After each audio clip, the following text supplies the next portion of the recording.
tűnik, a globális mélyállam utasította az unió vezetését, hogy gazdasági harakirit hajtson végre, önök pedig túlbuzgó igyekezettel engedelmeskednek. A nyilvánvalóan nem működő szankciók mellett a közös eladósítással is lában lövik az EU-t, és azt gondolják, hogy ezzel Oroszországot fogják térdre kényszeríteni. Nyakunkon az energiaválság, és önök az északi áramlat felrobbantóját pénzelik, ahelyett, hogy a vezeték helyreállításával foglalkoznának. Mi a terv?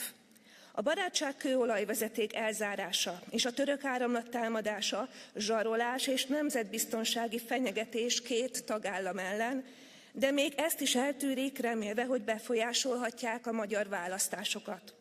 Mi lenne, ha nem hatalmi játszmákkal szórakoznának, hanem a válságkezelésre összpontosítanának?